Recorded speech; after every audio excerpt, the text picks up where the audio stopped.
Девочка, увидев новорожденного ребенка, которого баюкала их мать, твердо заявила, что ребенок не ее брат. Первоначально родители отнеслись к этому как к простой ревности, однако после ряда странных инцидентов они решили провести анализ ДНК, чтобы подтвердить, действительно ли ребенок был ее родным братом.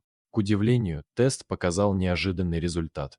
Наталья и Пьер были образцовой парой, вызывающей зависть у окружающих. Их свадебная церемония была похожа на сцену из романа и проходила под безмятежным голубым небом в окружении близких родственников и друзей в пригороде Парижа. Они были воплощением идеальной гармонии, сочетая в себе любовь и взаимность. В то время как будни были посвящены их карьере, выходные были любимым временем, проведенным с друзьями и занятием досугом, демонстрируя сбалансированную жизнь. Все в их жизни, казалось, складывалось идеально, и они решили рискнуть стать родителями. Уверенная в поддержке Пьера, Натали намеревалась на некоторое время оставить свою работу, чтобы заняться домом и воспитанием будущего ребенка. Даже несмотря на предстоящие перемены и новые обязанности, их жизнь по-прежнему была полна очарования. Натали позаботилась о том, чтобы их дом был уютным, наполненным ароматом домашней выпечки и безупречной чистотой. Вскоре родилась Луиза, их первая дочь. Луиза быстро стала центром их мира. Даже в младенчестве она была исключительно ласковой и плакала редко, в основном по ночам. Когда Луиза подросла, она стала проявлять незаурядный интеллект, приводя своих родителей в восхищение. Когда возраст Луизы приблизился к школьному, супруги решили отдать ее в престижную школу. В частной школе, известной своим вниманием к воспитанию одаренных детей, Пьера с особой гордостью относился к интеллекту своей дочери. «Давай не будем торопить события, она еще очень мала», — говорила Натали, взвешенно оценивая нетерпение своего мужа. Способности Луизы к учебе ярко проявлялись, и, несмотря на это, семья с радостью восприняла новость о второй беременности.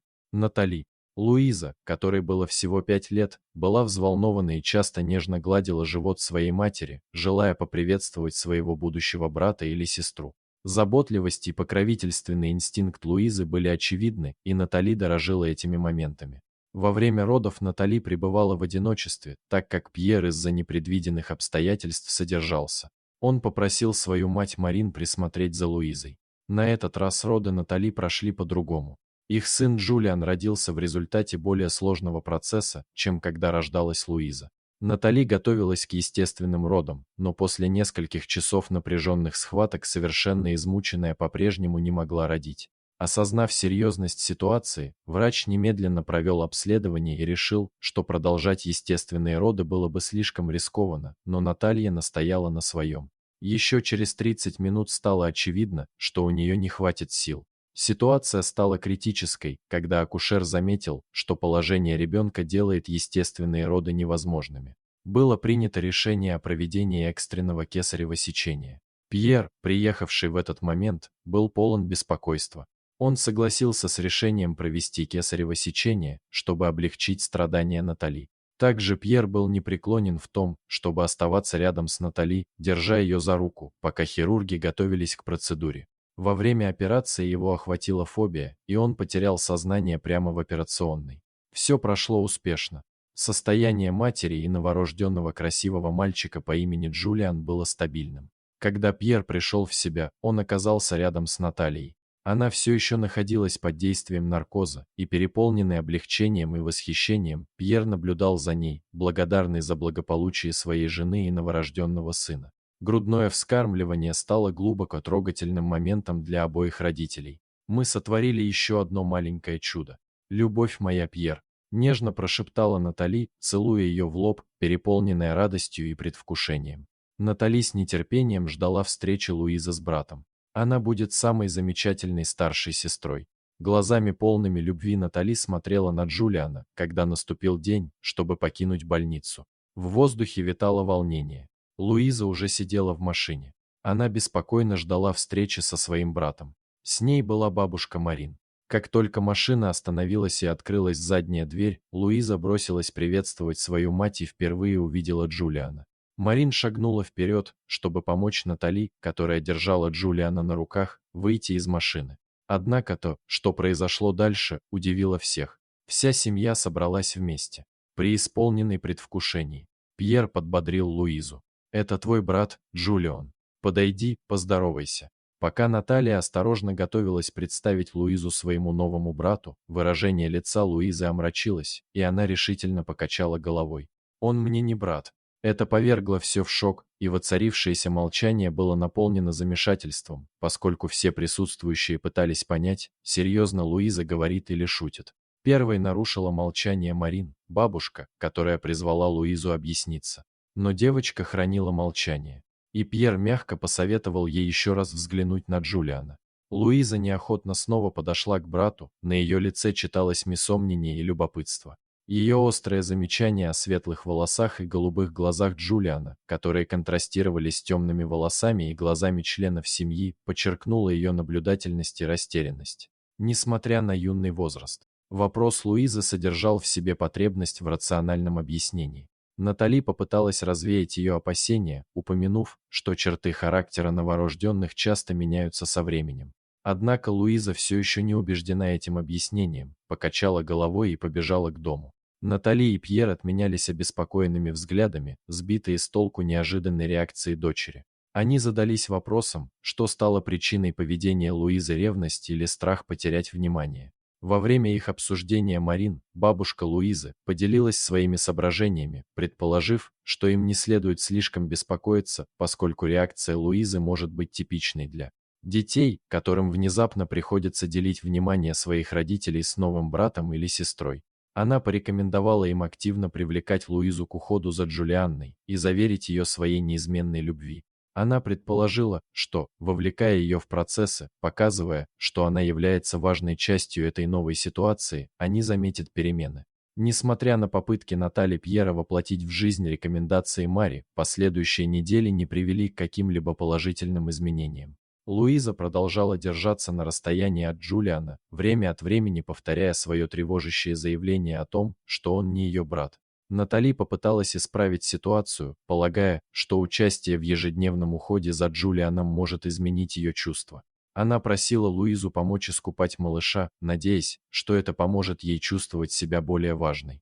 Однако, даже когда Луиза принимала участие, ее эмоционально отстраненно сохранялась. Она была молчаливой и лишенной привязанности, не проявляла особого интереса к общению с Джулианом, который, становясь все более смышленным, пытался привлечь внимание своей сестры. Для Натали и Пьера эта ситуация была глубоко болезненной. Разрыв между детьми казался слишком большим, чтобы его можно было преодолеть, и это значительно отличалось от сплоченной семейной жизни, которую они надеялись создать. Ошеломленный возникшей проблемой, Пьер убедил Натали обратиться за советом к детскому психологу, подозревая, что поведение Луизы может быть вызвано более глубокими причинами, требующими экспертной оценки. Натали с некоторыми оговорками согласилась, и они договорились о консультации с доктором Морганом Уайтом, экспертом в области детской психологии. Несмотря на несколько сеансов, Луиза твердо настаивала на том, что Джулиан не является ее братом, при этом не могла объяснить причину такого мнения. Доктор Морган предложил новое решение провести ДНК-тест, чтобы окончательно установить биологическую связь между братом и сестрой. Доктор был уверен, что конкретные научные данные смогут развеять сомнения Луизы. Наталья ли поначалу сочла это предложение чрезмерно, опасаясь, что оно может вызвать сомнения в отсутствии Джулиана. Однако Пьер воспринял его как прямой шаг, чтобы наладить напряженные отношения в семье. В итоге они провели ДНК-тест, ожидая результата с особым волнением. К тому времени Джулиан еще не начал ходить, но уже сидел прямо и демонстрировал первые признаки ползания. Его смех наполнял их дом счастьем, присущим только младенцам. Его привязанность распространялась не только на родителей, он был связан особыми узами со своей бабушкой. Марин с готовностью тянулся к ней, чтобы обнять, а его любопытные яркие глаза радовали Натали и Пьера каждый день, напоминая им о любви и свете, которую он принес в их жизнь. И счастье было омрачено только беспокойством, вызванным нежеланием Луизы общаться с Джулианом. Ситуация была поразительной, учитывая, что Луиза была вполне дружелюбна с чужими детьми. Наконец, в пятницу утром атмосфера в доме Натали Пьера разительно изменилась. Пьер получил результаты ДНК-теста, который сначала посмотрел в интернете и был поражен, не веря своим глазам. Его реакция привлекла внимание Натали, которая подошла к нему с Джулианом на руках. Они оба были озадачены и несколько раз перечитывали, пытаясь понять смысл увиденного. В документе четко указывалось, что ДНК Джулиана не совпадала ни с одним из его родителей. Обезумевший Птр срочно обратился к врачу-лаборанту за дальнейшими разъяснениями, но им подтвердили результаты, что Джулиан биологически не связан с ними обоими. Когда Натали переваривала это, ее охватили страдания, в ее криках смешались растерянность, отчаяние и печаль. Как такое могло случиться? В попытке найти объяснение, Пьер предложил провести повторный тест на случай возможной ошибки. Натали неохотно согласилась. Момент ясности пробился сквозь ее замешательство, когда она спросила Пьера о точном моменте, когда Джулиана передали ей после родов. Пьер признался, что не видел этого момента из-за того, что потерял сознание. Когда он пришел в себя, Джулиан уже был представлен ему как сын. Этот разговор заставил Наталью и Пьера осознать, что, возможно, в больнице произошла ошибка. Мысль о том, что их ребенка могли подменить, преследовала их последующие дни, омрачая их связь с Джулианом, которого они любили и растили с самого рождения.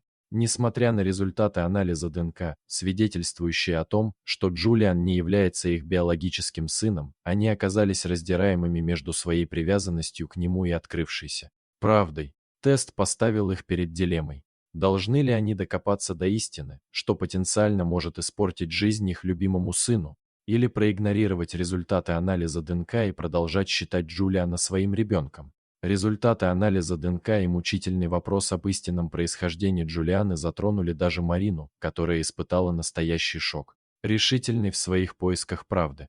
Наталья и Пьер обратили за помощью к администрации родильного отделения больницы, потребовав провести тщательное расследование. После 10-дневного разбирательства они обнаружили путаницу, связанную с молодой парой, которая могла быть биологическими родителями Джулиана. Эта пара, которая недавно переехала из-за стихийного бедствия и жила у родственников, испытывала финансовые трудности. Потенциальный ребенок Натали Пьера родился с осложнениями со здоровьем, требовавшим немедленной медицинской помощи и больших материальных затрат. Когда персонал Болгиницы сообщил той семье о серьезной ошибке, это вызвало бурю эмоций, ведь они столкнулись с суровой реальностью воспитания ребенка, который биологически им не принадлежал. Эта ошибка неразрывно связывала две семьи, поставив их в тяжелую ситуацию. Молодая пара оказалась в сложном лабиринте чувств и решений, касающихся их будущего. Узнав правду, они были поражены смесью неверия и горя.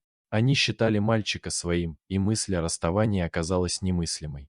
Натали и Пьер также переживали из-за осознания того, что биологически Джулиан им не принадлежит. Руководствуясь чувством справедливости, обе семьи согласились обменяться детьми, которых они полюбили как своих собственных. Это решение стало глубоко болезненной главой в их жизни, вынудившей их расстаться с малышами, которых они любили с самого рождения.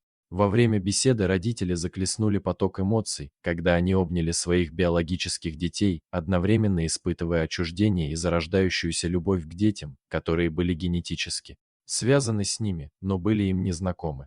Переходный период был трудным, поскольку каждая семья приспосабливалась к горько-сладкой реальности расставания с одним и принятием другого ребенка. Для семей началась новая глава, несмотря на то, что одна из самых трогательных страниц подошла к концу.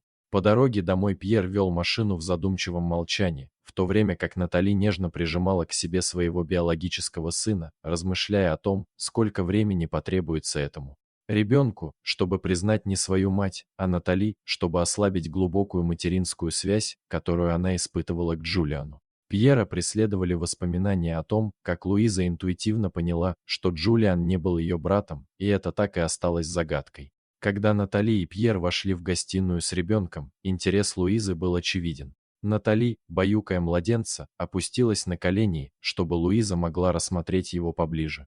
Малыш протянул руку, и лицо Луизы озарилось теплой, знакомой улыбкой. «Это мой брат. Можно мне поддержать его?» — спросила она, и в ее голосе прозвучала вновь обретенная уверенность. Этот момент ознаменовал начало исцеления Надежды, поскольку семья стала свидетелем зарождающейся связи между Луизой и маленьким мальчиком.